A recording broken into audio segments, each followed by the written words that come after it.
Hello, and a very warm welcome back to the Gimme a Whole Year Wrestling podcast.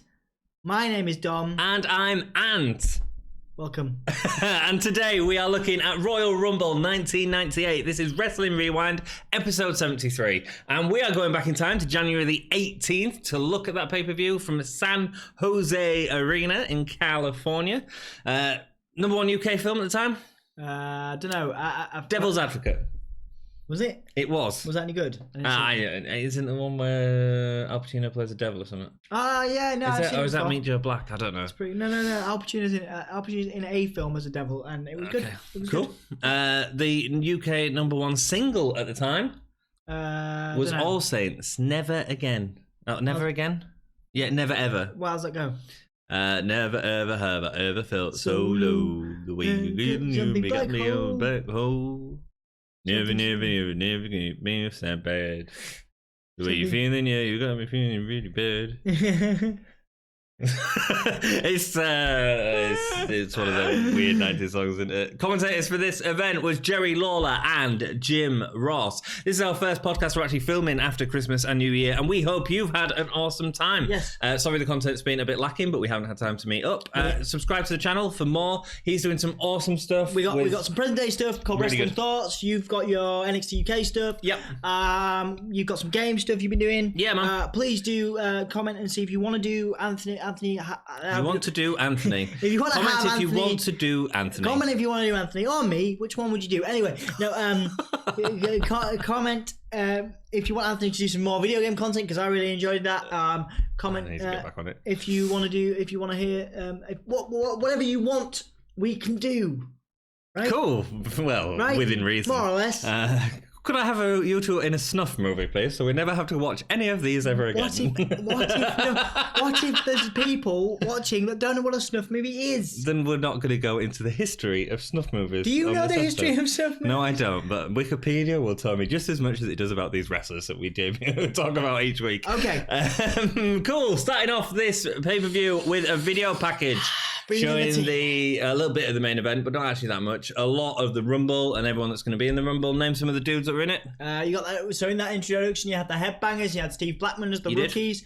You had Goldust was in there as like a rising talent, and you had the champions. You had the more notable ones. You had Stone Cold and you had Michaels in there. It was very much like all these people are going to be there. They've all got a chance of becoming the next superstar, the next big. It's a number one contender for a championship match at WrestleMania at this point. That's firmly sort of established within this Rumble. And yeah, we get 3 title matches on this card as well as 2 other matches. And at the start of the show, after the video package, we're introduced to one of the biggest parts of this pay-per-view in many respects. It's the fact that Mike Tyson is in the Mike is in the house. He would obviously become a huge fixture in WWE over the coming months, feuding with, in the middle of a feud between Michaels and Austin. I'm not sure there's ever been, before we began recording, you were talking about Ronda Rousey as being an equivalent. I don't know, because Ronda Rousey had sort of finished her UFC career and had cemented a legacy, and then came in, but I don't think she wasn't as relevant as Mike Tyson was at this point. And not only was Mike Tyson was hot, Stone Cold was so hot at the time, and this was the meeting of 2 of sport's biggest entertainers, and their sort of feud together. The night after on Raw is the one where him and Tyson get into a thing on stage, and that was massive. I mean, it was reported over ESPN, and all the sports channels were covering this massive spot, bringing a real sort of spotlight onto wrestling again. Yeah, absolutely, and I think that they're trying to do that now with Tyson. Like I said, they're trying to do this constantly in WWE in present day to raise those ratings for Fox, but I don't think they're ever going to get anything like what the impact that Mike Tyson had, because he was a sports entertainment ready star. He was that good. He didn't even need to say anything, but he fit right. He slotted right in there. It felt like a shoe. Yeah, he was. It felt like a shoe. He was like, just kind of shoehorned in there, and it was and he did really well. He did really well. Modern day, I think there's only one person that could potentially have a similar impact, and that would be Conor McGregor. But I don't even necessarily think now that'd be the case. Maybe sort of 2 years ago when he was sort of really high. I still think he would have that.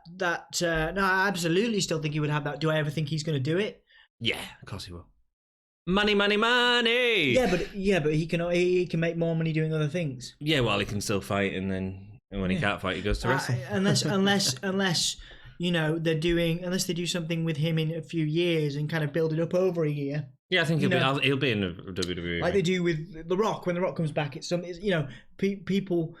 If he announces in 2021 that he's going to be at WrestleMania, but it's a year before that, people would still be buzzed about it. If WWE today announced that Conor McGregor was going to be in the Royal Rumble in 2021, people would still be, there would be a buzz around it. There would. I mean? But what I'm sort of saying is Mike Tyson was sort of at his sort of height there, especially with his sort of feud, because this was the same year as his feud with the Vander Holyfield and all that sort of mess about. Vander Holyfield, Whereas sort of Conor McGregor sort of seems a little bit past that at the minute. Do you know what I mean? In terms of I'm only talking 2 years. Yeah, but look at Ronda Rousey. Ronda Rousey made that. It was a couple of years out of UFC, and absolutely. But then what I'm sort of trying to say is that I don't think Ronda Rousey's was as big as this Mike Tyson thing. I think this is the biggest sports personality that's ever been in a ring. And actually backstage, all the guys liked him backstage apparently, because he's a real nice guy, and he was really happy to sort of hang out with guys like Pat Patterson and Joe Briscoe. Loved all the old guys, really wanted to meet Gorilla Monsoon. Nice. Really wanted to meet him.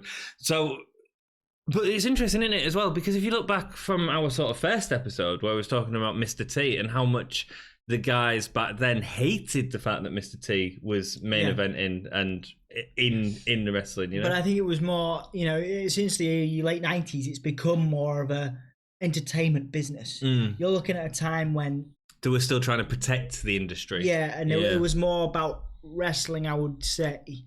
Or it was, at least the sheen was still on, that it was more about wrestling. That it was real. Whereas now, now people are starting to embrace not kayfabe. It was starting to embrace the fact that it's entertainment. Yeah, absolutely. And so now you can have, you had hard-working guys who were heavily resentful of, Mr. T, but then, he wasn't. I think he was renowned as not a particularly approachable personality. Also, whereas Mike Tyson, people want to be attracted to that star power. People want to be invested in it, which is, I think, what.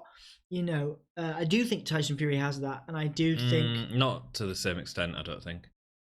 Well, Conor McGregor would though. Conor would, yeah, I think so. Anyway, it'd be great to hear what you think of the UFC retirement home, known as the WWE. Let us know what you think in the comments. I think it's sort of ruining wrestling. I think I'd say. Well, we just talked about it as sports entertainment. It's sports entertainment. What we do on this podcast, we're covering the history of sports entertainment. If we were covering AEW, if we were covering Ring of Honor, it would be different because those people don't even come into the conversation. But in terms of the matches, I mean, Ronda's and this is the problem with Ronda. It's a bit like Lady Gaga, right? Lady Gaga was great, right? In the same way that Ronda was great. But the problem with Lady Gaga is they had so many people coming after trying to imitate that was awful. Yeah, and it sort of paved this way of sort of rubbish auto-tune music for the next sort of 5 years. In the same way that I think Ronda's going to do that because she had a really solid run. Yeah, and I just worry that they think, oh well, that worked. This will work now. This will work as That's well. my sort of opinion. But I'd love to hear your opinion in the comments. It's possible. And we'll see. We'll see what happens. It's a very exciting time now to be a wrestling fan, and we are coming into arguably the most exciting time in all the history. In 1998, 97 was great the year. next 5 to 10 years, even exciting. And exciting. It's a pleasure to cover it as wrestling historians. The first match is the artist formerly known as Goldust with Luna Vachon, that's what he's billed as well, versus Vader. Yeah, I love this. I love Goldust here. I think that we talked about the mixed up nature of his gimmick. I think it's a little bit muddled, but it's a classic example of how Dustin Rhodes can take dross that Vince McMahon has clearly gone, why don't we put Goldust in this situation and see what happens? You know, he's given a speech in a lisp. Years later, what was it? He got electrocuted. He got electrocuted stutter. and he had stutter, sorry. And he was given that, and he did a great job with that. I think he was in a tag team title run with Booker T. You know, he'd just split from his wife, and they were trying to turn that into a real story for on screen. We really have that. And I think, but this was the time where that stuff was commonplace. He goes on to Val. You know, I think did he already have the Val Venus feud? No, I think Val's not in it yet. Val's not so you know, he has been given. He's a classic example of the type of performer that is given. Everything he's given, no matter how bad it is, he does something with. And I think that age of those performers, with exception to R-Truth, is dead now. Yeah. I mean, the issue is this. It just felt like it was just all over the place. So he comes out looking like Doink the Clown has had a baby with a death metal artist. You know, he's sort of green and purple stripy tights, green wig, and then he's got blue hair. It's crazy. And in the past sort of few weeks on Raw, he's come out dressed as Sable because the fans were excited that Sable come out, and out comes Goldust in sort of a lingerie outfit. 1 week he come out as a baby. But to me, it's just Goldust as a character works because he has that sort of through line. But this all just feels like what humorous thing can we do with Goldust next? And it's not actually.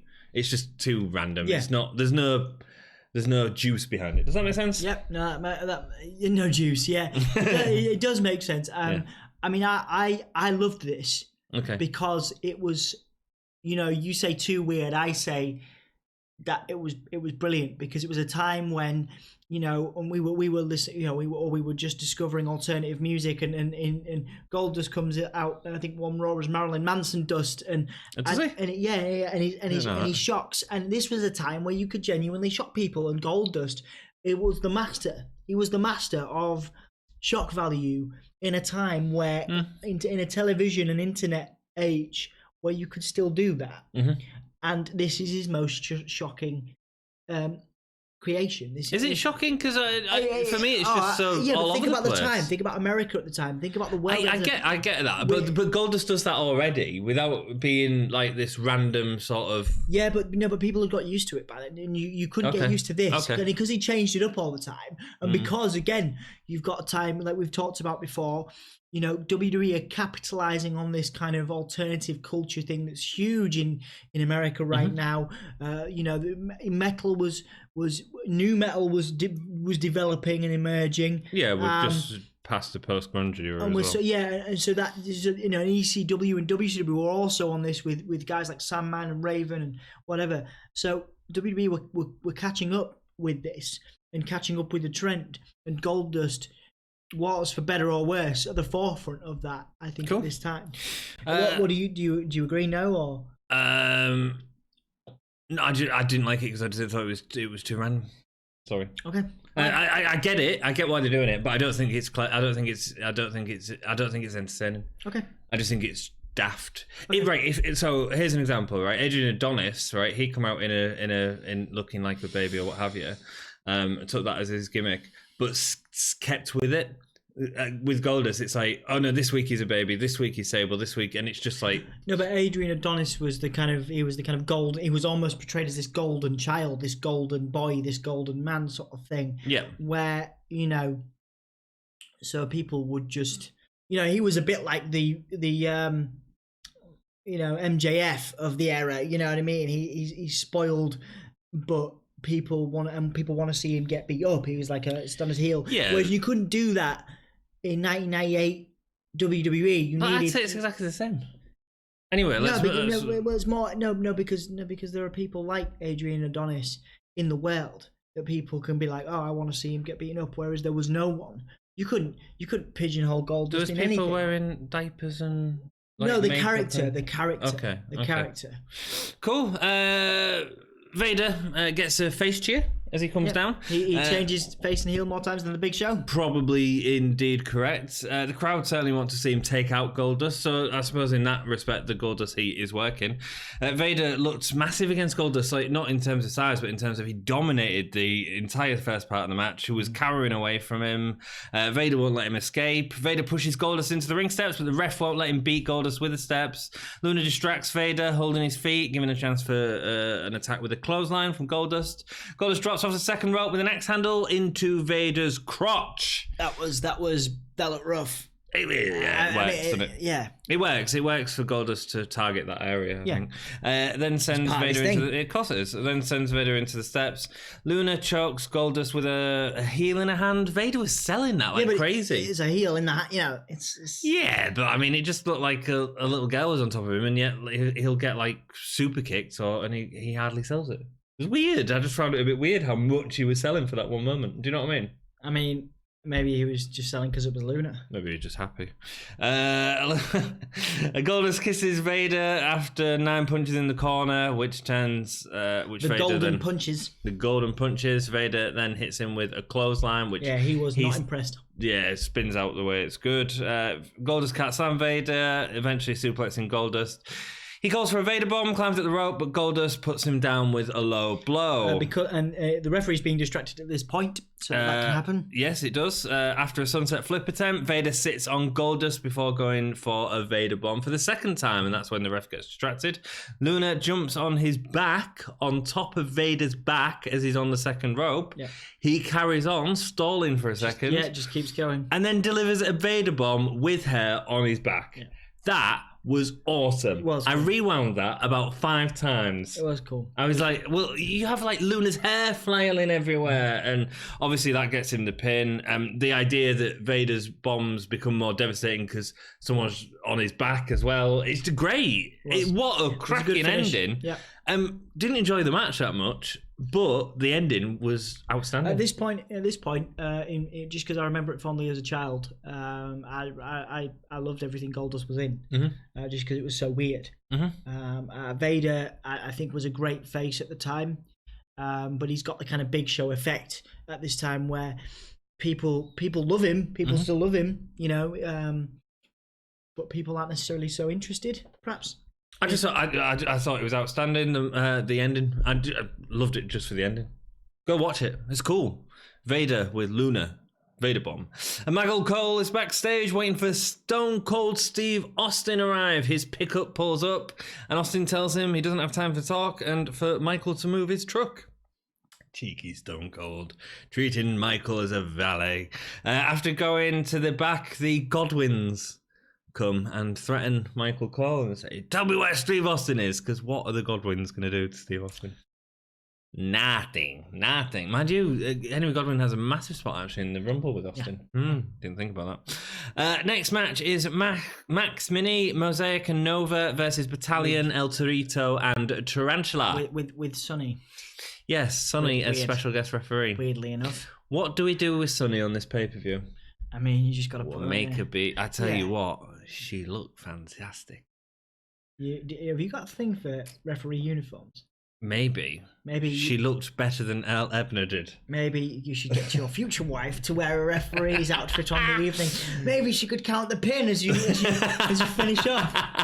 I'll put her in a submission. Sunny, she looks incredible. She comes into the ring, starts unzipping her hot pants as she gets. I mean, wow. That was. And she didn't look happy to be there, I won't say. No. But wow, it's something for her to do, and I was entertained. I thought the ending was adorable. Oh, if a little, more patronising, but it was weird. Some colourful characters in the ring, all masked. Quite literally, yes. I liked Battalion. Battalion was great. Yeah, Battalion was like a mini Sergeant Slaughter. That's exactly what I was thinking. A mini Sergeant Slaughter with a mask on. It's great. Really it was really cool. I preferred, because we've seen Max Mini a couple of times. It's good. I like Max Mini. Yep. I think he's still going. I think I researched it one last podcast. I think he's still performing. Battalion was my favourite just because it's cool to see. Although he was like a bigger built little dude. You know what I mean? It's great. I am done with. Maybe it's because it's 2020 now, and we're all about it's important to explore diversity and stuff in modern. Although they're not doing a great job with the current products of WWE in terms of LGBTQ stuff, but I am kind of done with Jerry Lawler's terrible jokes. That's the problem. This match is great. Right? It's a wonderful match, but all it is really is a chance for Jerry Lawler to take the mick out of the minis, performers, or minis as he calls them, or to take the mick out of Sonny. Yeah, and that's really frustrating. I think that there's Joey. I mean, it's a testament to the psyche of Vince McMahon, to the fact that Jerry Lawler is still commentating with very similar viewpoints and very similar. Oh, not as heavy as this. No. But like, and it's a testament to the time. Like we said, a testament to the time, and this pay per view is very dated in its commentary, particularly like the action. Some of the guys, could perform and do the same stuff today, and it would be amazing. I would love to see more. More matches like this in present day. Yeah, I mean, so that's an interesting point. So you say that. So do you think they could have a little person division within WWE? I think it would be taken a lot more seriously now. I suppose they do with 205 Live. All right, Jerry. But a bumch. Oh my God, you're just as bad. We're here trying to champion diversity. No man, I'd love to. I'd love it, but it wouldn't happen. Oh, didn't Sonny look great in rotten pants? Oh, we'll have a little person division, shall we? 205 Live. That's stopping soon. Cool. Let's go into the match. Gets great. Nova heads to the takedown. Max Mini flipping around the bigger battalion. Looked incredible, and it was amazing what they can do with the bodies. I don't know if it's because they're smaller. I don't know how they do it. Some of the moves, you just a person of taller stature wouldn't be able to do that. They're just incredible. Yep. Watching them is incredible sometimes. I think there's a huge culture for that type of performance in Mexico. Is there still? And some parts of Europe, but particularly Mexico and stuff. I think it's still, check it there out. are still these performers out there doing amazing stuff. So go and look for. I haven't looked at Battalion. Go and look for Max Mini. I know he's still going. It's the way that they'll toss someone into the air and they'll go flying into the air and. It's 2 foot above the person, and it just looks massive because of the size of the people involved. And then they'll fall down, and as they're falling down, they'll grab someone's arm, and it'll turn it into an arm drag. It's beautiful stuff. It's the type of thing you would see from Rey Fenix nowadays, and you would go, "Wow, that's incredible." Yeah, it's amazing. Yeah, it is. Yeah, like I say, a big culture for it in Mexico and parts of Latin America. So still going. I think on and off. There's it's great to see that there's a space for that in the world. Because is it in AAA as well? I need to watch more AAA. Yeah, we both need to watch more AAA. I'd like to watch more AAA. Yeah, we should do.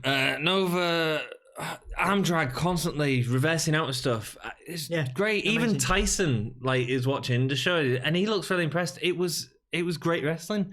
Max Mini is quickly put down with a big boo as he's the smallest of the lot of them and gets a lot of sympathy for the audience from that, which is great. The heels all attack Max Mini, nasty boots to the back of the heads of him. Sonny doesn't care about tags at all, but then it's sort of that Mexican tag rules. It's not. Was it Tornado tag? It wasn't. It was Mexican tag rules. They just don't care. Ray and Pentagon Jr.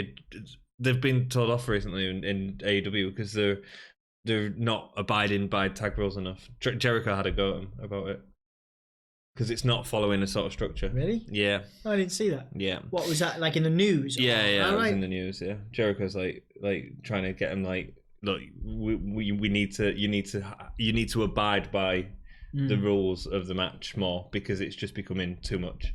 Interesting. So, yeah. The Jericho, the ring general.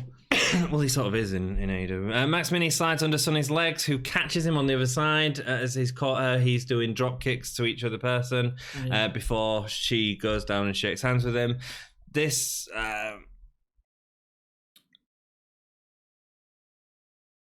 yeah. I don't know what I've wrote there. It makes no sense. Anyway, the short relationship jokes start as Jerry Lawler and Jim Ross are really sort of digging into Sonny for that. Awesome dive from the top rope from Mosaic. Alter Ego delivers a double clothesline. They all do sort of Tope Suicidas over the rope, one springboard corkscrew, looks amazing. Max Mini off the top rope, delivers a head scissor takedown for the win. This is a great match. Yep, it's absolutely. a really solid match. We've seen a lot of really good matches from these guys. But El Torito, we've seen before as well. Brilliant performers and nothing but a credit to WWE at this time. Even though they're taken lightly, I think they were a great addition to cards. Yeah. They need to make a bigger deal of them. Sonny celebrates with them at the end, down on her knees again. I get what you're saying, a bit patronising, but whatever. At least it was on a stage, and at least they were able to show the work to people. And I watch it now, and I go, wow! I'd love to see more. And I think that's what I mean. I think now looking back on it, it's a much better time to look at it because people go, wow, they were actually. I wonder what those guys are doing now. The stuff they were doing, if you saw it in a Rey Fenix match, you'd go, that was amazing. It'd be gifable. Yeah. Farouk with the Nation order Mark Henry to barge into Austin's dressing room backstage, but when they get in there is only a foam middle finger sat on a chair. That was really funny. We see Tyson sitting with Vince and Shane McMahon. Shane's coming into programming. Oh, did you realise that Mike Tyson was in the arena? It says it's just constantly thrown in your face. I mean, you would, wouldn't you? Yeah, you would. Yeah, you would. If Mike Tyson decided to pop into your flat, I'd be like, "Hey, Mike Tyson's here," and then 10 minutes later, I'd be like, "Hey, Mike Tyson's here." Oh, go away. In the middle of a podcast. It's Mike Tyson calling for me. Yeah, right. Intercontinental Championship match is next. Ken Shamrock versus The Rock. Shamrock has been feuding with the Nation, defeating D'Lo and Karma and Farouk with the ankle lock. When he had a tag match with Mark Henry, who was on Shamrock's side against him in the Nation, Mark Henry turned on Shamrock and has joined the Nation of Domination. Interview with The Rock backstage, friction with the Nation as each man wanting to win the Rumble, and The Rock acknowledges that, and we see that play out in the Rumble later on. The Rock takes control of the interview immediately. It doesn't matter what he's being asked, he just takes control of it, talking about modern political activities with something, and how there'll have to be someone to carry Shamrock out of the ring when he's done with him. He's a star. He's got so much better in such a short space of time. Yeah, and so good. The match they have is incredible as well. Just this whole dynamic that they have is one of my favorite feuds, and I'm not really interested. I'm not that into The Rock. Incredible performer now, an incredible performer throughout history, and I'm certainly not that into Ken Shamrock. But their dynamic. I tell you what, The Rock carried that match too. I thought Shamrock did a great job too. Really? Yeah. I just thought The Rock carried it, and I thought he made Shamrock look like a star. There is potential for that too. I think that's absolutely. I mean, The Rock makes a lot of people look like stars. He did the same thing for Elias. He's done. But the it's same amazing thing because, like, when we were sort of reviewing stuff he'd done sort of a year ago, he was talking about how green he was, and here he is taking someone that's green in Shamrock, and Shamrock was green, and turning out a great match with him. I don't think it's my favorite Shamrock match, but I preferred like the Vader one where it was basically like a shoot fight. You know what I mean? Yeah. But he manages to make a sports entertainment match with Shamrock, which the Vader one isn't. Does that make sense? And that's great. Blah, blah, blah. He gets into the ring, scorns the fans for the Rocky Sucks chants, and tells them he is the best Intercontinental Champion there ever was. They build up the match slowly, with Rock trying to sneak in punches, but Shamrock ducking out the way. Yeah, Shamrock's punches and kicks, they look so strong. Yeah, the kicks, The Rock he's one of the best sellers of all time. That's why they look so strong, because The Rock is overselling everything. It's great. Like I say, the kicks are massively impactful. There's a Hurricane Rana a little later on, and it's just like, it looks amazing. Every suplex Shamrock does, it looks like it really hurts. It's good. You believe it, and it's simple stuff. I think there's a simple fisherman suplex that Shamrock does. And I love a good fisherman suplex, but it's not a finishing move. And The Rock makes it look like a finisher, I mean, he's the master of making moves look massive. Oh, man. Basic moves, like an elbow. Or a stunner. Yeah. The Rock also sort of, talking about his development from where we've sort of seen him go, he's got a lot faster in the ring as well. Yeah. Like, he's running the ropes, he's getting up quicker to be in the next spot that he needs to be. Every punch that Shamrock hit him, he was on his back. Yeah. He wasn't standing on and thinking, or there was no laziness about it. It was straight in, and that's great. Rock delivers his DDT, which we've talked about how that was a bit sloppy at the start, and now it floats over nicely. And he makes the mistake of going for it again as well, and that then leads to more dynamics in the match. Yeah, because the headlock sort of slows it down for a bit, but then Shamrock. He goes for the DDT again, and then Shamrock turns it into the back drop. It's great. Yeah. It's brilliant. And great. Like I say, fantastically, it looks fantastic because The Rock sells it. Yeah, and it's simple storytelling. Yeah. And it just works. Any punches send Rock onto his back. Sorry, I've already said that. Shamrock delivers a power slam, a hurricanrana, before the Nation come out to distract Shamrock. Rock hits Shamrock with some brass knuckles. Brass knucks. While the ref is turned away.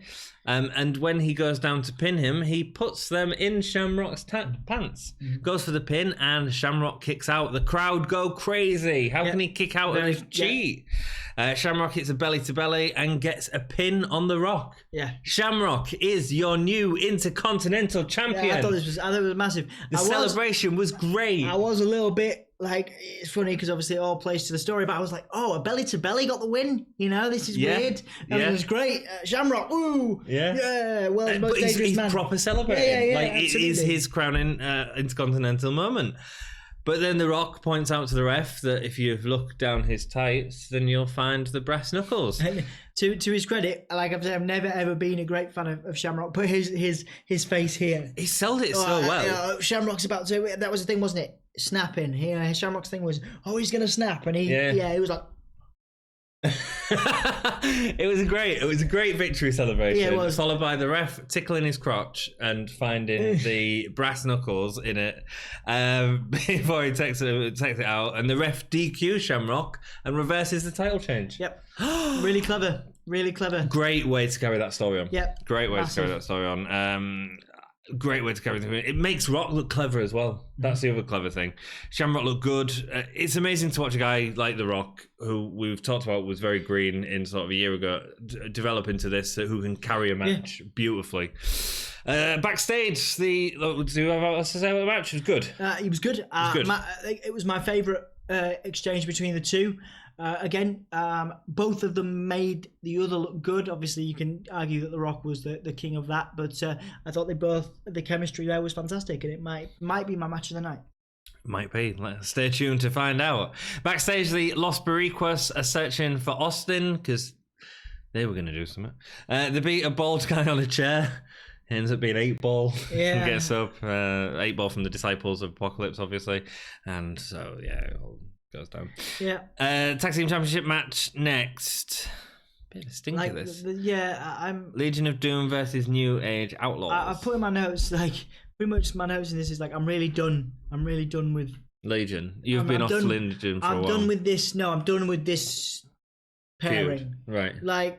It didn't work. No. I'll tell you my opinion on why it didn't work after we run to the match. I'm just not I'm not a fan of their dynamic. I don't think. No, I agree. It's all great having the Road Dogg doing excellent selling of the power moves, but we've seen almost exactly the same exchanges at exactly the same times. I could go back and watch previous matches, and the same moves are being done. There's very little done to. Legion of Doom were a very spot-heavy team. There's very little done in this exchange, in this match, to make it diverse, to make it stand out, to make it different. No, it's pretty poor.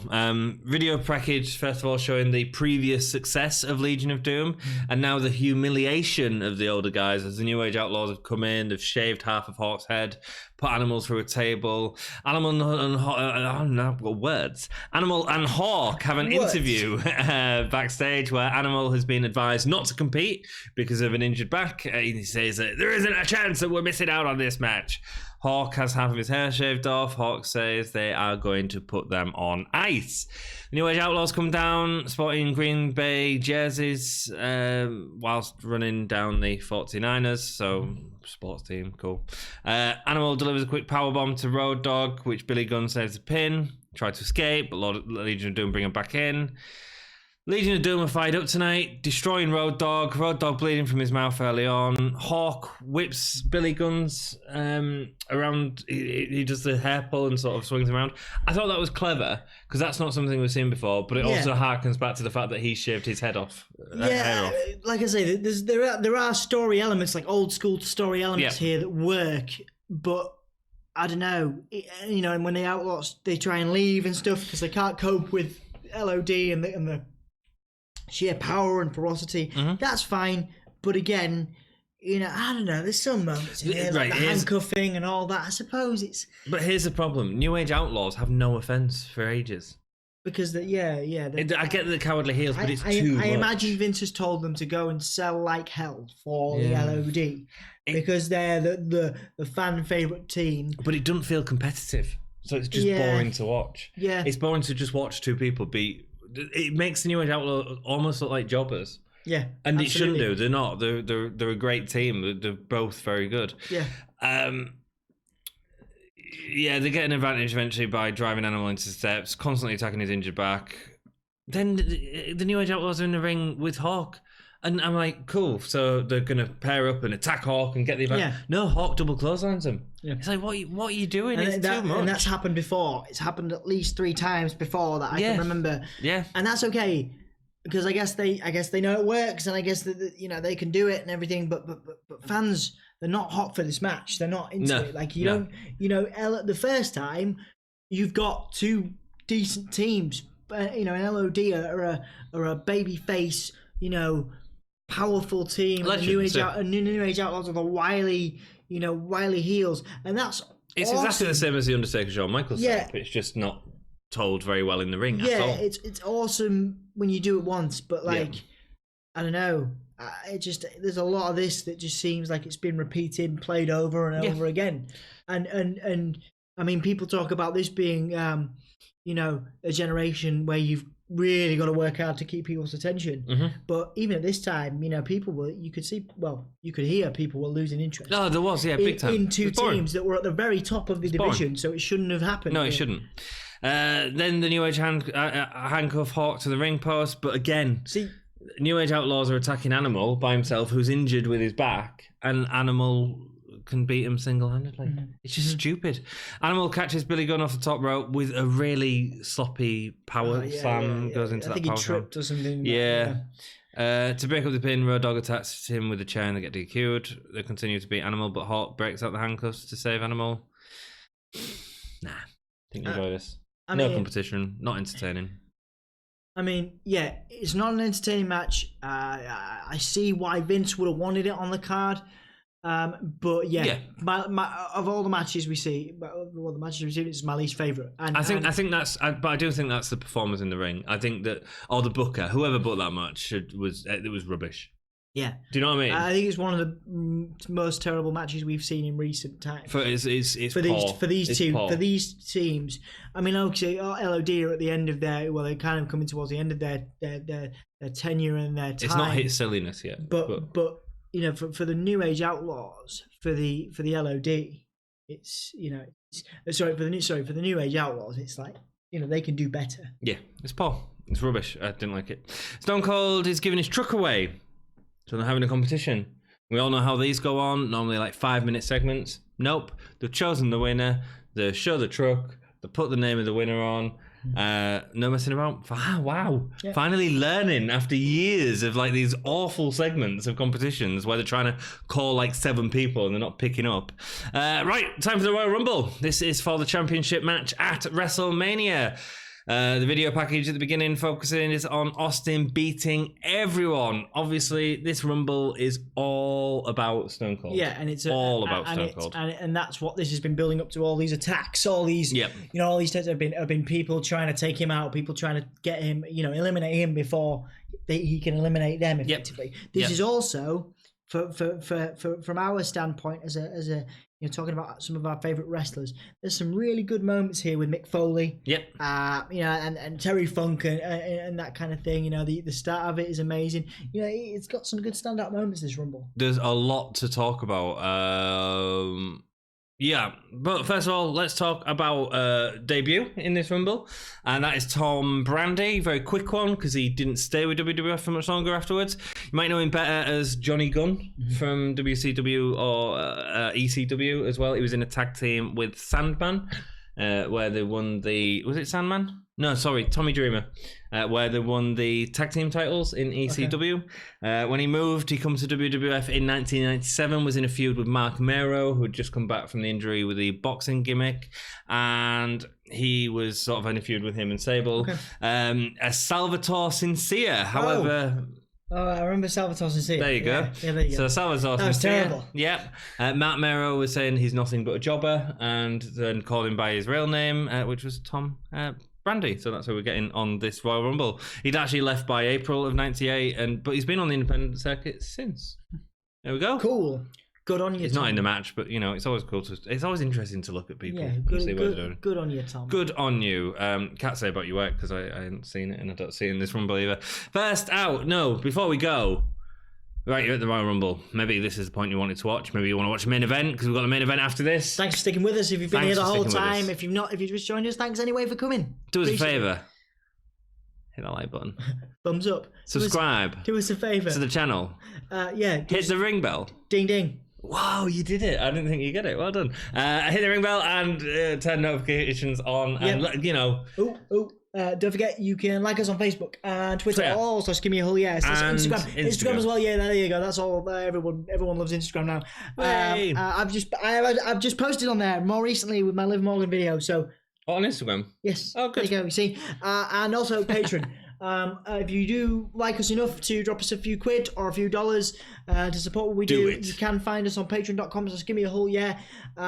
Please do support us if you like us. Oh, another way to support us is to go to Redbubble and buy a t-shirt or something like that. We have them on there. Do buy a t-shirt. Neither of us are wearing them, but they look cool. You can also, I'm so excited about the cups. I'm beating up the microphone.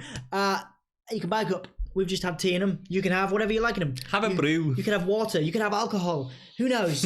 Whatever you want in there, you can have them in the cups. But you don't need to do any of that if you don't want to. Just stick around and watch the videos and send us some love. I mean, we're not forcing you, but a comment is great. It's great, man. That's what I think. That's what makes us feel in this age of instant gratification. Thank you, Anthony. In this age of instant gratification, we do appreciate a nice comment. Yeah. Cool. Right, number one. I was going to try and keep that up for the rest of the episode. It's all right. It's done. We've done the advertising now. The Royal Rumble 1998, good sir. Cactus Jack, number one.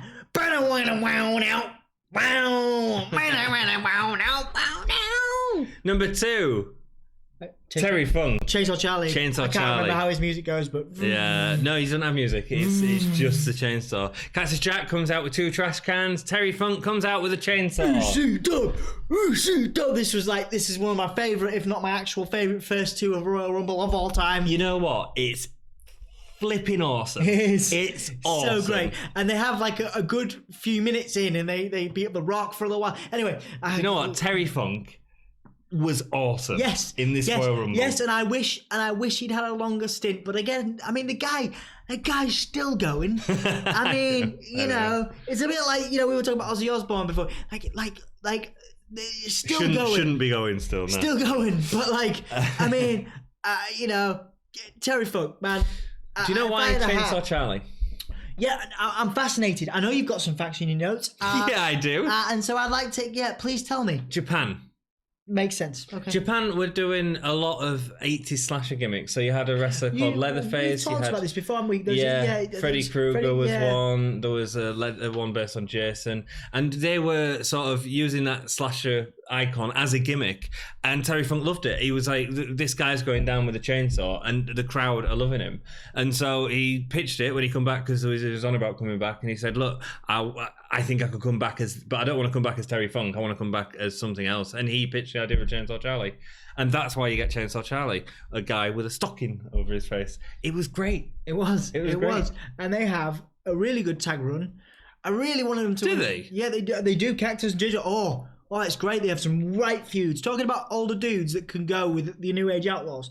watch their matches. It's Are we going to get a pay-per-view? we are, and then there's a breakup. There's a breakup between the two, and they have a nice feud as well. Of course they do. They always feud. They're still feuding to this day. Yeah. There would be if Jack could still go, if Mick Foley could still go. Foley could still go, yeah. Rock and roll. So he comes out with a chainsaw. Cool. Hardcore starts the match. Cactus throws chairs to him from the outside of the ring, and it's at that point, and I was like freaking out a bit. I was like, so he throws a chair at Chainsaw Charlie, and he's got his chainsaw, and he bats it off with a chainsaw. I was like, cool, fine.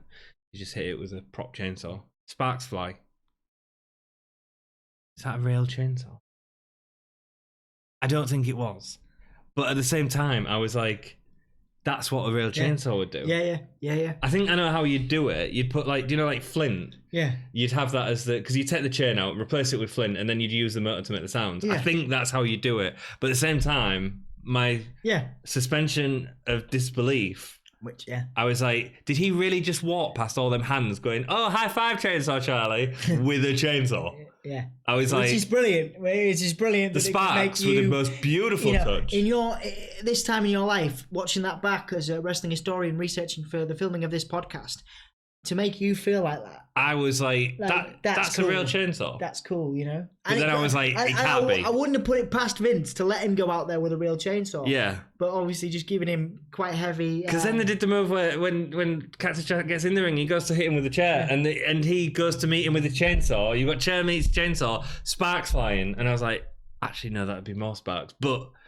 Yeah, but the sparks. You know what? That's like detail, just man. His Beautiful. Just his intro. It just, you know, I could watch that. I think I watched the exchanges they had a couple of times, but I go back and watch it again just because such a great time for, you know, fans of ECW, fans of WCW, you know, that have come onto the brand. Obviously, we're about to see, you know, in a little while we're going to see Mick Foley come into prominence, and you know, it's such a great little you know, generational thing having Cactus, because obviously Terry Funk was Cactus's mentor. Yeah, we forget that actually at this, even at that stage, you know, Mick Foley isn't that old. You know what I mean? No. And so Terry Funk was his mentor, and then obviously The Rock. You know, you've got all these wonderful little moments from the Attitude Era like this. I loved that are fantastic, just Funkiness. Brilliant. I thought it was great. Yeah. And he honestly, not as much as he should have done, but you're gonna be into it. I think. I'm excited. I really enjoy him, and I know that he's not going to necessarily get over with a younger crowd because he's an older dude. But Terry Funk is amazing. Foley. All right, so they get in the ring, and Terry Funk's like, "Go on, then, hit me over the head." Mick Foley hits the Cactus Jack. Hits Chainsaw Charlie with a chair over the head. And then Mick Foley passes the chair back to him and says, "No, you do it to me." Yeah. Bang. And it's like, oh. Yeah, it's a mark of, I mean, just their hardcore background, a little bit of respect, maybe, I don't know. But it's just a lovely opening to a Rumble. Yeah, we could probably. It's like, this is going to be crazy. Yeah, we could probably talk about this opening for ages. I loved it. I loved it. Just great. Tom Brandy enters, who we just talked about, obviously. Both Funk and Foley attack Brandy and send him out immediately. Foley backdrops out of a pile driver, which was... The idea was he was going to go headfirst onto the chair and instead suplexes Funk onto two folded chairs. We see that spot a lot these days. I'd say between then and now, we didn't see it as much, but now you see it a lot more in NXT with Adam Cole doing it a lot and stuff like that. Number 4 is The Rock. Both men are on the floor after the brutal attacks, meaning that Rock can come in and take advantage. Makes sense. Foley then puts a trash can over the Rock's head. He smacks him with it, massive dent in it, and the commentators are commentating on that. Before putting his head in the trash can, they both punch the trash can. Good spot, right? Yeah. Then the Rock does something mental, right? So Foley gets a chair, hits him with a chair. The Rock goes through the second and top rope with a trash can on his head to take a bump to the outside. Yeah. That's stupid. Well, it's but the Rock. Great. It's The Rock. Yeah, he's thinking about entertaining, isn't he? You know. But that's stupid. Yeah, you can't see what you're doing. It's not an actual proper trash can. No, but it hurts. Like, it'd hurt. You can't see what you're doing. If he lands and he puts his arm out the wrong way, he's broke his arm. He fell out of the ring with a trash can over his head. That's just mad. I love it. It's such a good start to this Rumble. It's a shame it doesn't carry on as good, but it's such a good start. Mosh, he goes after Funk as Funk throws a chair towards him as he's entering. Funk is just doing everything right for a Rumble. Chainsaw delivers a moonsault off the top rope onto Mosh. Awesome. Wow. Yep. That's right.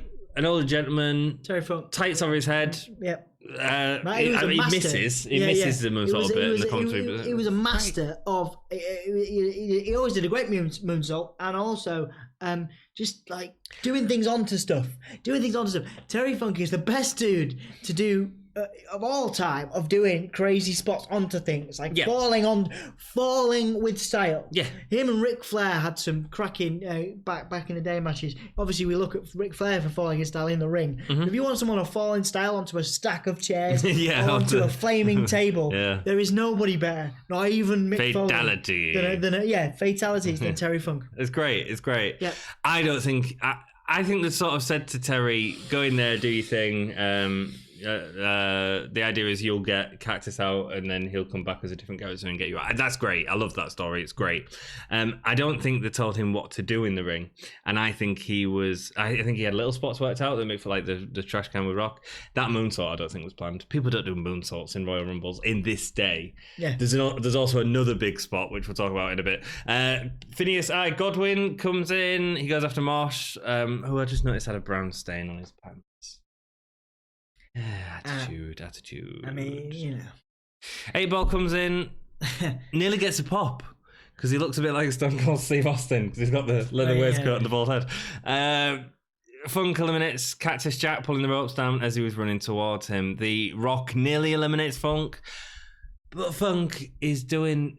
It don't matter to Funk. If Funk falls out now, it really don't matter that much, right? So he's like holding on with one leg. It's just beautiful Rumble stuff that I love, man. The thing is, right? So he knows how to sell a near fall after going out of Rumble, which so many guys don't know how to do. And the cameras can't keep off him because he's so entertaining. Yeah. Even with guys like The Rock in the ring, it's great to see a legend, an icon, really, of all wrestling, not just hardcore wrestling, have this time on a major stage. It's so good. Yeah. Because we haven't seen Terry Funk here before. We obviously he was back in the day, but in terms of present day, modern, slightly younger audience, no, you've not seen Terry Funk. No, you've been in ECW. And it's the time when people are going to go on the internet, they are going to look this stuff up. And so Terry Funk had an audience now that he's never had, or he's very rarely had access to, in terms of a modern mainstream sports fan. Do you know what I mean? And to do this at this level. Even the moonsault, it's great. He's great, it's great. Blackjack Bradshaw comes in at number 8, working rough shot on 8-Ball. At number 9 is Owen Hart, but Jeff Jarrett comes behind him with Cornette to attack him, including Cornette's tennis racket. Officials come to remove him, but Owen never gets into the ring. Excuse me. Steve Blackman comes in, goes straight for Chainsaw Charlie again, punching him over the rope, but. He does this punch, right? I love Funk. I'm sorry. It's amazing. Me and you'll go back together after this and watch some Chainsaw Charlie matches because it's pretty entertaining. It's great. So he goes for a punch, and his punches are devastating. Terry Funk flies out over the ropes, right? And then as he's falling in midair, he just grabs onto the rope. Because it doesn't really matter if he goes out. But you know what? He's going to make it look great. Yeah. And he makes it look goddamn amazing. Yeah. When he's back in the ring, 8-Ball delivers a pile driver. 8-Ball. It's like the most devastating move in the Rumble, right? 8-Ball should not have been doing a pile driver. Terry Funk so called that on the spot. Yeah. He was like, no, it's a Rumble. All it means to me is I'm going to have a great match. And he did. And he did, like, 8-Ball shouldn't have done that pile driver. Yeah. But it's great. It's great. Yeah, it's fine. And then you've got guys coming in, like I say, like Blackman, who through this association with, for us, I suppose, maybe not for the casual fan, but through that association, guys like 8 Ball, Blackman, they're getting a rub off Terry Funk. Yeah, they're learning, they're getting schooled. Yeah, they're getting schooled by a dude. This is school. The ultimate guy. You can talk about Ric Flair, guys, but but if you wanted to go to school with a guy who was really wasn't jaded by fame or anything like this, he didn't have the trappings of you'd want to be, you want to be wrestling on a. You could wrestle anywhere with Terry Funk, and you feel like you get a good lesson. I don't know. I've got this picture. I've got a very, very. I've always liked Terry Funk. I've always loved watching his death matches from Japan and all. I really enjoy it. But to see him in a WWE entertainment field stealing the spotlight from guys like wonderful. The Rock is just great for it's me. Wonderful, yeah. Bradshaw with a big slam on Funk. Number 11 is D'Lo Brown. Lots in the ring now, and it all gets a bit messy. Punches, kicks in the corners. Rock and D'Lo, both names members going at it, which is sort of the spot. Kurgan enters at number 12. Big guy. Yeah. He's the big guy of the Rumble this time. He's now doing exceptionally well as an actor. Is he? Yeah, yes, he is. Sorry, he was, wasn't he? Yeah. Funk celebrates as he enters with an alliance, which we don't see pay off into anything. It's a bit weird. Maybe he's just drunk. Yeah, he's he's acting. He does a lot of this. He does a lot of it because he's selling the shots to the head. Yeah, it's great. Yeah.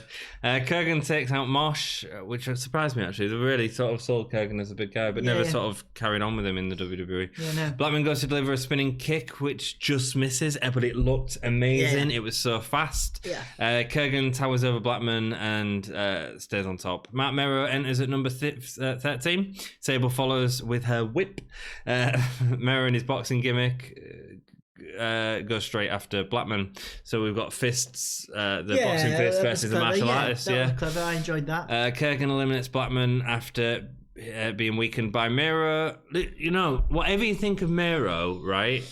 I know you're not a massive fan. No, not at all. He committed. No, I think he's great as an acrobat. I don't like his boxing gimmick, but he committed to it in the same way that Goldust did. Yeah, okay. He really committed to that and lost all of his sort of the hurricanranas and stuff that he was doing in the past. Yeah. And really sort of going with that boxing gimmick. So good for him. All the way down to the way that he holds his body, which I'm impressed with. No, yeah, I appreciate that. Ken Shamrock is number 14. We've seen him in the match with The Rock earlier on, so he comes in, cuts down Kurgan. Purpose. He's getting stressed.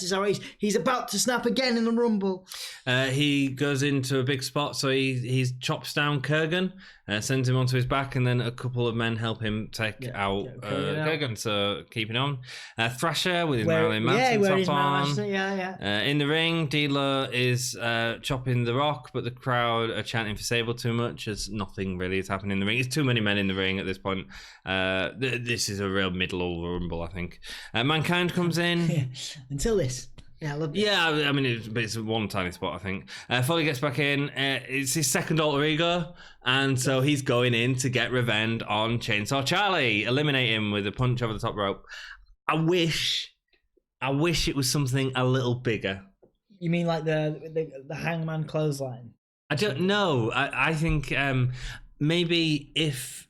I know we all want to see Funk and Cactus go at it. What if Mankind had come out first and then he entered as Cactus with the trash cans or something like that? Do you know what I mean? I know. I think it works better with the because obviously Cactus and Funk have this history. Yeah, the massive history, of course. So yeah, maybe, and but I just wanted maybe a weapon or something. Yeah. I don't know what Mankind's weapon is, but whatever. Mankind ends up on the apron trying to suplex out D'Lo. 17 Goldust, a different attire now, red face paint on. Shamrock and Rock are going into it with a rematch from earlier on in the night. Goldust eliminates Mankind with a clothesline. Mankind wasn't in for very long. No. Jeff Jarrett, Ain't I Great, comes in. Owen forces him into the ring and fires up on him, delivering a great back heel kick. Owen follows him coming out. Owen skins the cat as Jarrett starts celebrating that he's just got Owen out, but he hasn't, and is thrown out straight afterwards. They had a good feud and subsequent tag team as well. Cool. Did Jarrett and Owen. 19 is Honky Tonk Man, legend coming back. He was sort of working anyway, wasn't he? Because he did the stuff with Billy Gunn, so he's been back a few times now. But yeah, cool. In the Rumble, followed by China and Triple H. They're coming down to influence the match? Yes, the stare down. Owen. China goes to hit Owen with a crutch, but he catches it. So he's on the apron, he catches that, but it misses Triple H's crutch attack because Triple H is on crutches at this point, and they eliminate Owen. The Rock throws out Shamrock after a low blow. Because of all the stuff happening with China and Triple H, you miss it, but they did replay it, which was good. Not a lot of made of it. I don't think enough was made of that because that was a continuation of the feud, wasn't it? I think it was the wrong. There was two. There was. It was the wrong time. For too many cooks in the old kitchen. I think it was. Yeah. Ahmed Johnson. Wow. He looks bad. Yeah. He's had a lot of time out, and he's had a bit of a tumultuous time as Ahmed. Before Ahmed enters, we see Owen running backstage, clearly chasing. I was laughing for ages, right? So he's chasing out Triple H in China because they've eliminated him. He runs through the ovular thing that they've got at the entrance, and he keeps running through the curtain, and he's running. And you just see him fall because clearly on the other side of the curtain there were steps. You just see him disappear, and then a few seconds later you see Ahmed Johnson come out, and you can tell he probably just needed a few seconds to compose himself after laughing at the fact that Owen Hart just belted past him and just flew himself off this ramp. I was chuckling. Did you notice that? Yeah, I did. I think because I was too busy, just kind of focusing on the action itself and the fact. Sometimes you're right. That's just going running after. It's hilarious. You'll have to rewatch it. I was chuckling. Ahmed now wearing earrings. He looked awful. He looked like because he had such an impressive body. Yeah. He was so muscular. Yeah. And here he is, he's lost all that muscle. It's now turned into fat. He's put on a bit of weight. I mean, he's had a rough go of it. I feel sorry for him. I do, because he was great at one point. It's gone. Mark Henry, we did, and it's awful now. 20. Maybe that is why people don't remember Ahmed as the first sort of Intercontinental champion, for example, first Black Intercontinental champion, because although his stuff at that time was great, the stuff that followed was lost after several injuries. Mark Henry comes in, goes for Ahmed. Cool. You got two big guys going at it in a slow, sluggish brawl that no one cares for. Henry throws some powder into his eyes. I don't know why they did that spot. They shouldn't have done that. It was to play the history. It was to be maybe it was to play the history of and I guess weightlifting chalk. Yeah. But it definitely shouldn't have happened, and the reason why is because of the last match, because we saw the spot happen in the last match, and you don't do that spot twice, do you know what I mean? Phineas is taken out by Mark Henry, who boots a ref in the head on the way down. Ahmed and Phineas fight heading up the ramp because no one cares. Skull is next, 22. No one comes out. Commentator selling that this must have been Austin's spot, but he's been taken out backstage. It's finally worked. Callum Mustafa is in at 23. Pushes Ahmed out of the way of the entrance. I mean, man, even Karma was just making Ahmed look awful. Stone Cold is in at 24. Big pop. This is the moment everyone's been waiting for. What is Stone Cold going to do? So the glass breaks, and everyone in the ring stops wrestling, which I thought was really neat as well. And all look at the entrance ramp. Back to that, for the rest of the pay-per-view where we've seen everyone's out to get Austin. Yeah, everyone knows that he's the biggest threat in the Rumble, and he's going to be the target. It was cool. Austin comes behind them, taking out Mero, 8-Ball, and Thrasher, choking D'Lo with his waistcoat. Before they all start fighting again. A little bit slow, I thought. I thought it could have been one of them moments, where he comes in from behind and gets rid of loads. Though, because you got a lot of people in that ring. So I would have got rid of a lot more, because the end of the match, I'll talk about that now. Yeah. The end of the match, there was so many people in the ring that they get out really quickly to final 4, and then a couple of moves, and then final 2, and then 1-2 moves. It's maybe a little bit rushed. It's just really rushed. And if Stone Cold had come out and eliminated 7 people, that didn't matter, it could have been great. Yeah. Henry O. Godwin comes in next, who goes after Stone Cold. Silly man. Yeah. And it looks like he was hitting him heavy as well, especially considering he's not long off a broken neck. No. Still only 6 months into broken neck. The Rock and Karma are going at it with Austin struggling to take out Godwin, which is a little weird seeing Austin struggle so much about Godwin. I much prefer 97 Austin's performance. I really do. Yeah, I mean, there's more of a vibe around this. There's more of a anticipation. Yeah. But this 97 one's the breakout one for Austin. Yeah, definitely. Absolutely. There's more energy around. Yeah, way more energy. Savio Vega enters with all of Los Periquas. All female men attack Austin. He fights them all off. But Savio slips out of a stunner. Austin looks angry, so instead delivers a really vicious fucking clothesline. It's like he walks off and he's like, I missed that move. Who am I going to get? Goldust is busy with someone else, but he just clotheslines the hell out of him. Yeah. It's great. It's cool. It's funny. Austin attacks Goldust crotch, which the crowd love. Crotch, sorry. Number 27 is Farouk, Nation of Domination leader. Although D'Lo stands with open arms, we've got all 5 members of the Nation in now. Farouk goes straight away and attacks The Rock. Rifts are forming in the Nation, along with the rest of the Nation. I think it's about time, though. I think we've seen as much as we could see at this point, as obviously it was a massive launching pad for the careers of, well, Farouk in a way, and also for The Rock. You know, it's arguable that if Farouk had stayed even in this situation, he wouldn't have achieved such stardom, because obviously the Acolytes were such a big deal.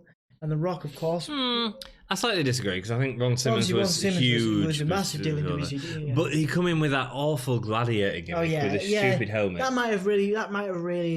The Nation sort of got him back into it, and then the Acolytes was, for me, the highlight of Ron Simmons in WWE. But but we'll talk about The Rock and obviously, you know. Yeah, it was time. Yeah, it was the right time. Yeah. I agree.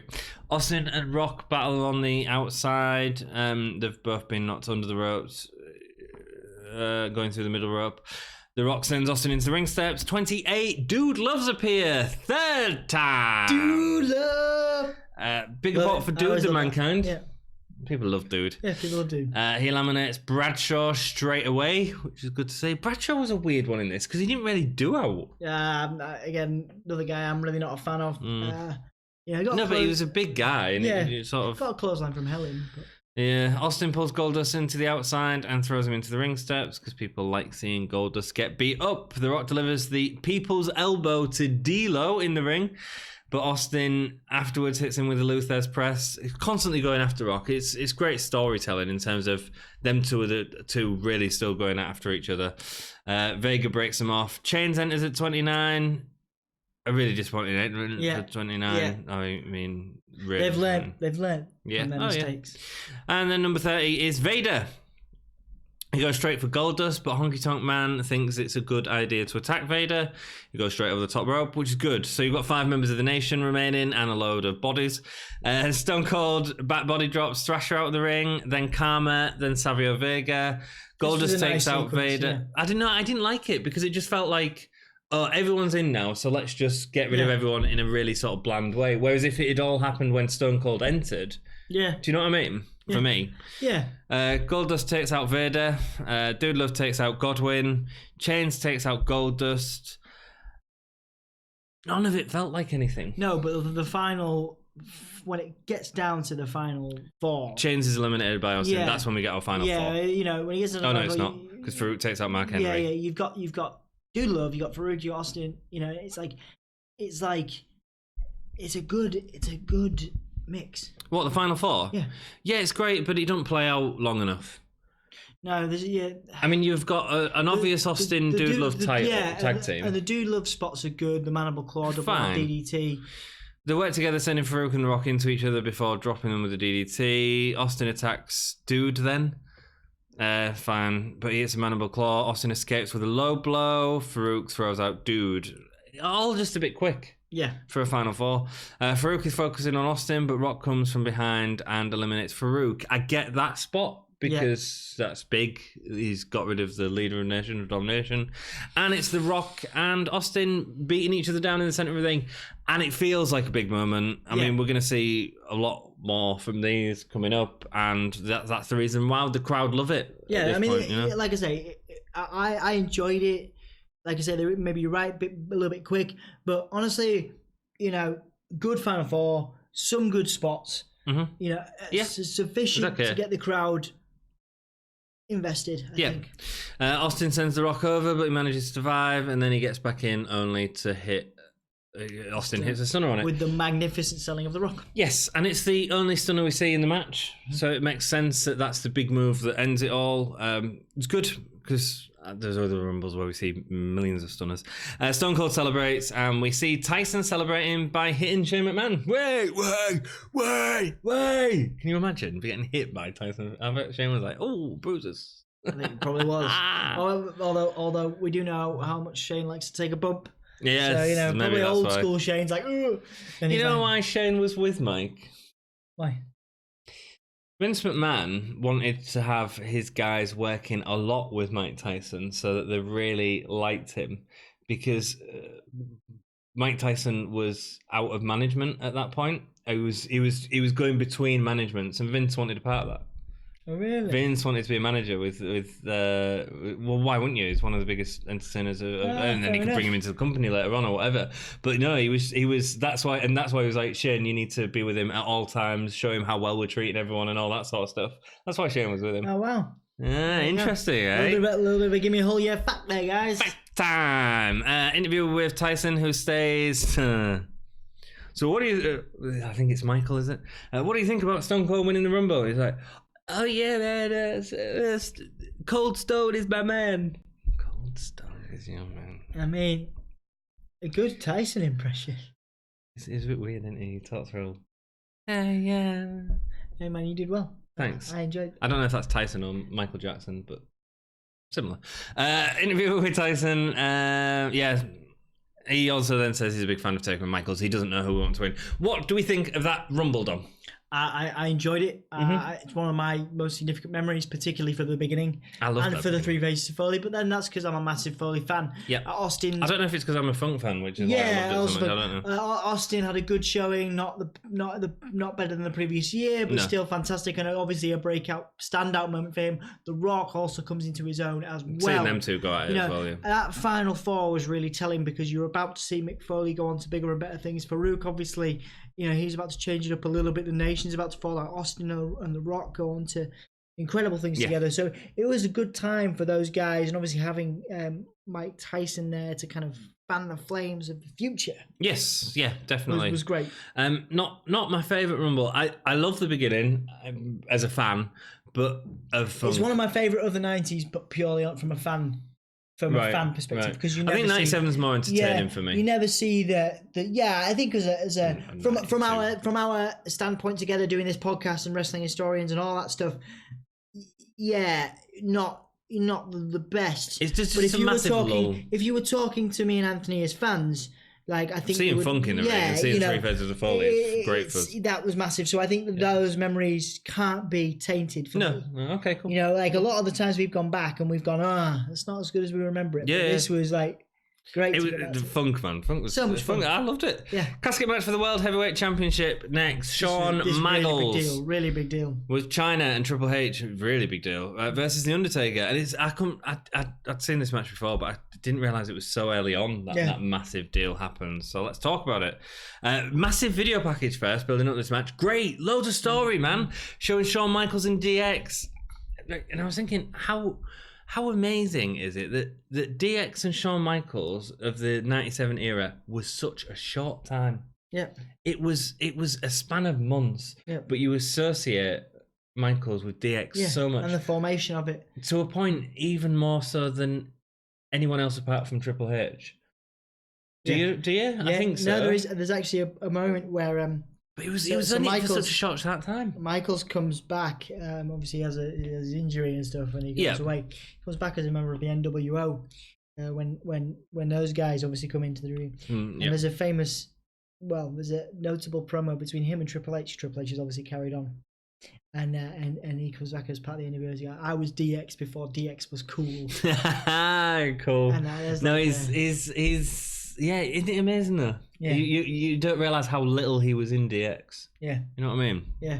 That was Shawn Michaels though. He'd take anything and turn it into gold. Gold, yeah. We see highlights from Hell in a Cell, including Kane's debut. Also, Taker's history in casket matches, although I'm pretty sure he's lost more casket matches than anyone else. However, he's been in more casket matches than anyone else. Michaels has been teasing that Kane has joined DX, but when DX attacked Taker in the ring, Kane comes out for the save. That's on an episode of Raw. So Kane is working with Taker, we assume. Michaels beats Taker early on with fists. Taker sells it. He was selling a lot more in this match than he normally did, like it was damaging him. Michaels goes for a crossbody, but Taker catches it in a choke. Nice. After holding him up in a press slam position, Taker backdrops Michaels over the top rope, catches his back on the corner of the casket.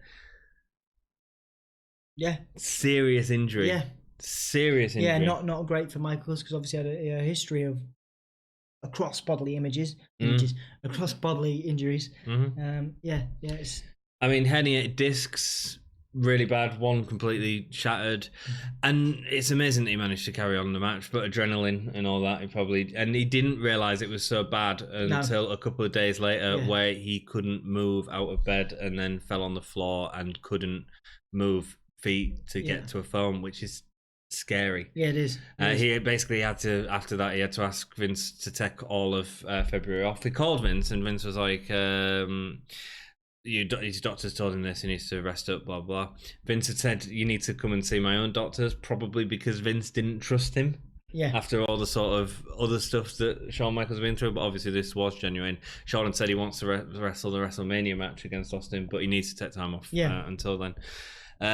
But yeah, bad times, man. Deal. I mean, this is like it's a career-ending injury, isn't it? And although he does come back 4 years later, it's a long time. It's a big period to be off in sort of such a massive point in wrestling. I mean, he obviously carries on, and I think it's a testament to Michael's grit and performance skills. He carries on in this match with like there's nothing wrong with him. It's mental. But when you look back at it, and again that period of time he has off, it's a massive deal. Like we say.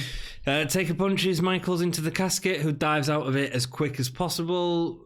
Even with an injured back, like he's selling the Irish whips, like his traditional Irish whips, but like going over the turnbuckle, landing on the floor, hitting a cameraman on the way down. It's just mad. Yeah.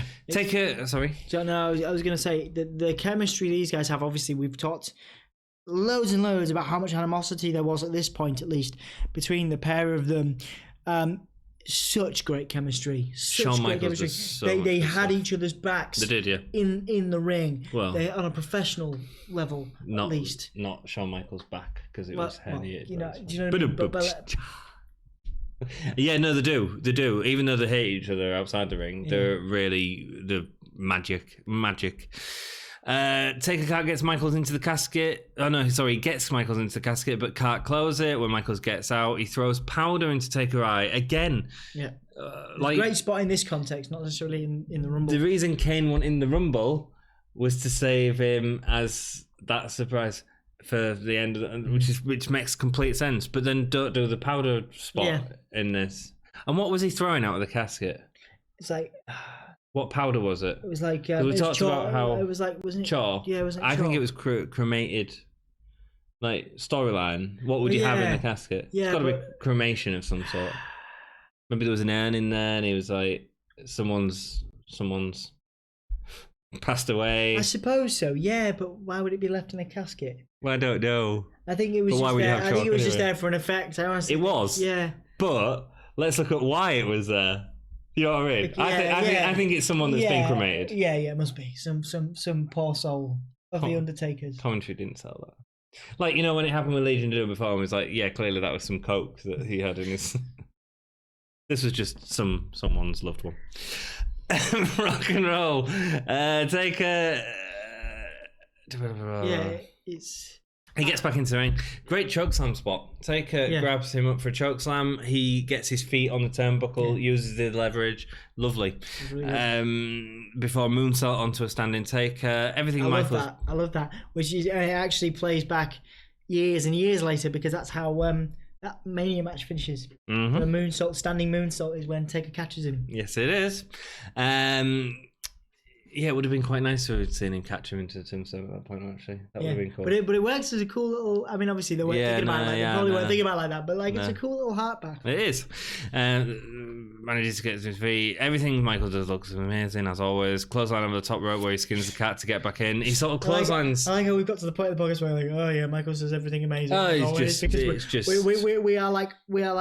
If we're accused of anything on this podcast, it's like as being Shawn Michaels fanboys and Mick Foley fanboys, but particularly, from our. Yeah, but I was never a massive fan of Michaels growing up. But now it's like you watch it and you're like, yeah, that's why he was great.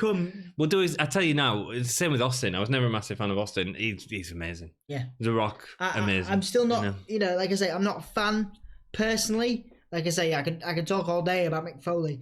But I'm not a fan personally of The Rock. You will be necessarily, but no. After we've done like 10 more of these, you will be. I understand why. I get it more than I did because I'm not watching it as a critic. And I understand Austin, and I understand. Like I said, I understand the quality of Farouk's performances more than I did before. Do you know what I mean? Like you go back and it's funny watching stuff now. Stuff makes sense. A new appreciation. Yeah. Michaels delivers a pile driver to Undertaker on the steel tent. It sounded great. It looked good, but like, whoa. The sound was intense.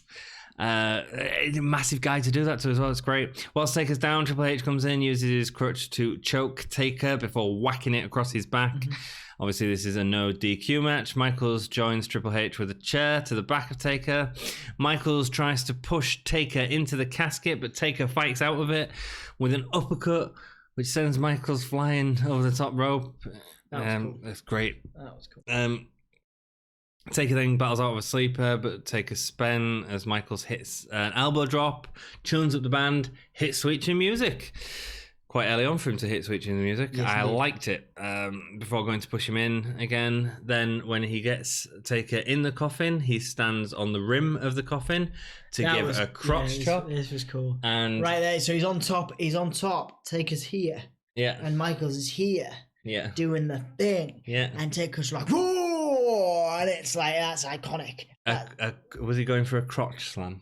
A crotch splash. Yeah. But no, it's great. And so it like grabs his crotch, pushes him out of the way. It was cool. It worked. And because of the camera angle as well, it worked because of that as well, because it was the backside of Shawn Michaels. If it had been front on, it would have just looked a bit like stupid. Yeah. But yeah, great.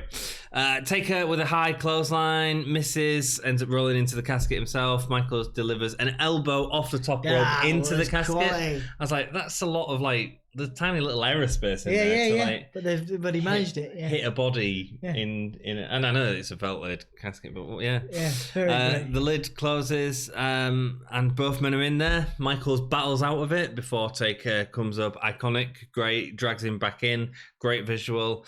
And then Taker like goes down to punch him before the lid closes again, so we don't know what's going on. That's great. When they both get back into the ring, Taker hits a chokeslam, tombstone off the apron into the casket. What? So many good spots. Great. There's no ref though, because Chyna's taking him out. Gutted. Road Dogg, Billy Gunn, Chyna, Triple H all come in, start attacking Taker. Bloody Los Barriquas. Why did Los Barriquas get involved? I don't know, man. Anyway, I don't know. Maybe they were like, "We haven't enough screen time. Let's go out for this." You could have done it with just the DX. Anyone but Burrito. We've talked about the quality of Savio Vega, but this faction, it's just rubbish, isn't it? It's rubbish. The faction was not as good as you remember. It's like no. The rubbish. And it's like it was done better. That was done better in WCW with the LWO. Yes. That vibe was done so much better. At this time, you've got guys like, I think they'd hit WCW around, Eddie Guerrero and those guys, Rey Mysterio flying the flag. And then you've got like a budget version with a very talented Savio Vega. Yeah, absolutely. But just not, it just didn't. Anyway, sorry. The lights go out. Yeah. Kane comes out. Comes down. Oh, it's a big deal. Is he gonna side with Taker? Of course he is. He starts taking out all of Los Barriquas, the New Age Outlaws, DX. Not Triple H because he's injured at the time, so leave him alone. Of course, yeah. He comes to help Taker. He's standing in the ring with Taker, and then he punches Taker. He stands in front of Taker and does the whole thing, and there's no pyro. Yeah. I don't get it. Yep. I'm pretty sure I saw pyro attached to it. Maybe there was a fault. Anyway, just looks a bit daft. It's but like anyway. still trying to get Kane to attack him. They're still trying to build that, that animosity still building, and it's just great. Weird. Yeah, it's weird, but it's yeah. It Well, he builds. saved him. They are great at building. They build a wonderful feud with the really poor payoff. This brotherly feud is better than any brotherly feud I think since. Just because we haven't seen. Not before. Yeah, no. Yeah. Because Owen Hart. Owen Hart, right, yeah. Cool. I'm glad we're on the same level. Yeah, totally. Yeah. No. The lights go out, Kane comes down. So he's standing in the ring with Taker before punching him.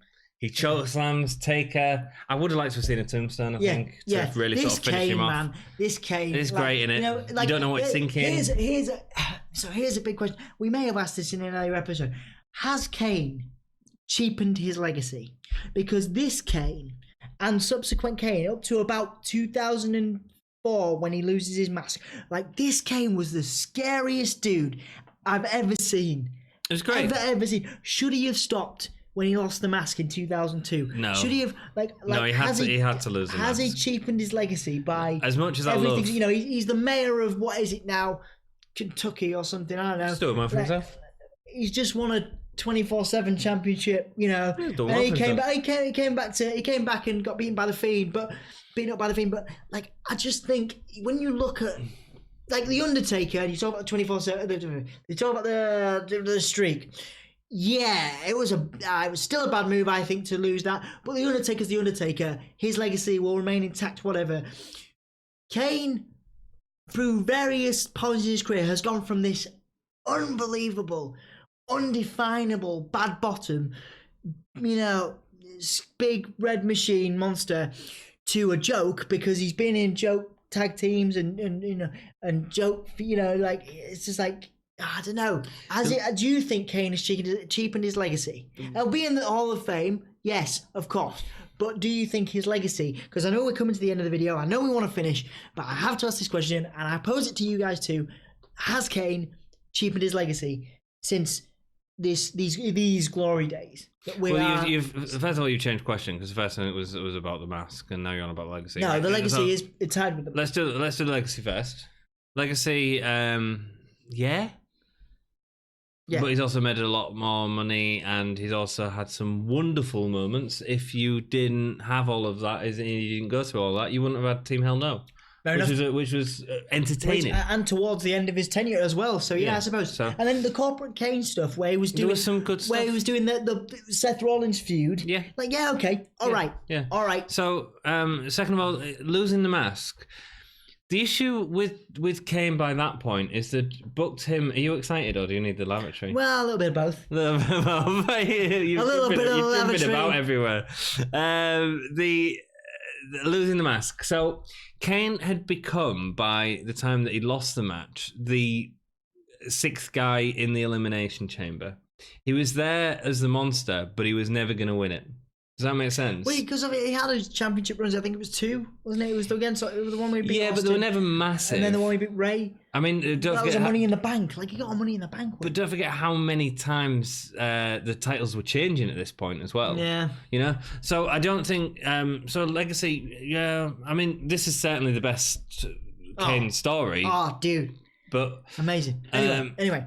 Cool. So at the end of the match, Paul Bearer comes out, helps Kane lock the casket. Both put padlocks on.